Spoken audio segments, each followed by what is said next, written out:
जो व्यक्ति अमूल्य ज्ञान का मोल जानकर ज्ञान प्राप्त करता है वो उत्तम बन जाता है, किंतु जो व्यक्ति कुछ और प्राप्त करने के आशय से ज्ञान प्राप्त करता है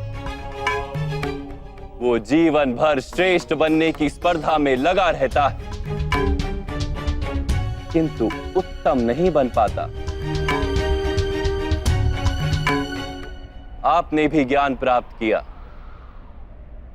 किसी आशय से, भगवान की शरण में रहकर भी आपका मन शांत नहीं हुआ। आप प्रतियोगिता करते रहे कहीं दूर बैठे अर्जुन के साथ।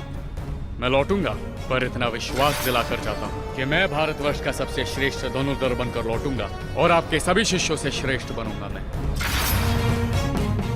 ज्ञान प्राप्ति का आपका आशय ही अनुचित था, तो इस विद्या का विस्मरण कैसे नहीं होता अंगराज? कैसे नहीं करता मैं प्रतियोगिता वासुदेव?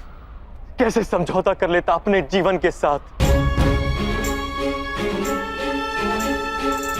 ये समाज निरंतर ही मेरी संभावनाओं को कुचलता रहा है, मेरी शक्ति को सम्मान नहीं दिया, मेरे स्वप्नों को स्वीकार नहीं किया, सदा ही सूत पुत्र कहकर अपमानित करता रहा है मुझे। अपने पिता की बात मान लो, क्योंकि उन्हें ज्ञान है कि सूत में सामर्थ्य नहीं होता।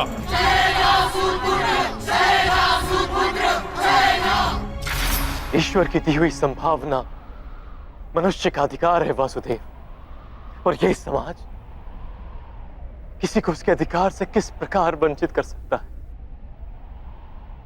अवश्य ही ये घोर अपराध है राधे, जाति पाति का भेद करना और इन मिथ्या भेदों के आधार पर किसी मनुष्य को या समाज के किसी भाग को अधिकार से, अवसर से, संपत्ति से या सम्मान से वंचित रखना मानवता के विरुद्ध है।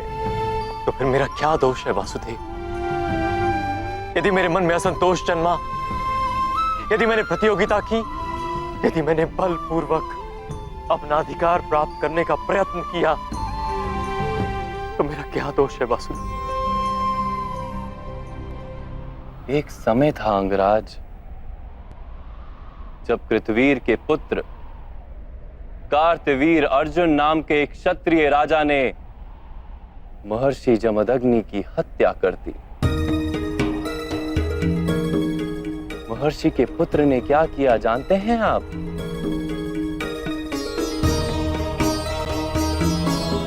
उन्होंने अपनी पीड़ा में भी विचार किया कि क्यों उनके पिता महर्षि जमदग्नि की हत्या की गई, कहां फैला था अधर्म। उन्होंने अपनी पीड़ा का विस्मरण कर दिया, समग्र समाज की पीड़ा को अपना लिया और अधर्मी क्षत्रियों का नाश कर समग्र आर्यवर्त को शुद्ध करने को जीवन मंत्र बना दिया। वो केवल प्रतिशोध लेकर बैठते तो आज भगवान परशुराम नहीं कहलाते।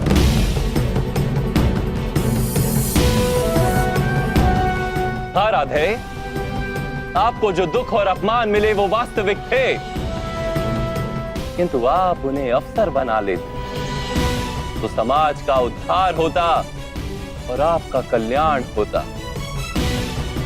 आप जैसे शक्तिमान मनुष्य का आधार यदि अन्य शोषित और पीड़ित लोगों को मिल जाता तो कितने जीवन सुख से भर जाते।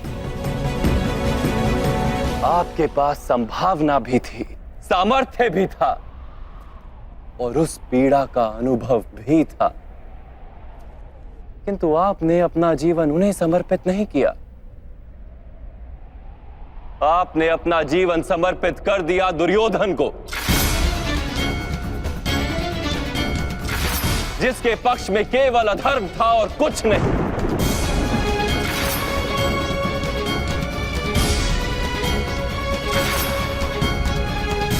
अब देखिए अपनी स्थिति, आप दुर्योधन के पक्ष में खड़े रहे, आप पांचाली के वस्त्र हरण जैसे पाप के भागी बने, आप अपनी माता का सम्मान नहीं कर पाए, अपने ही भाइयों के 2-2 पुत्रों की हत्या की आपने,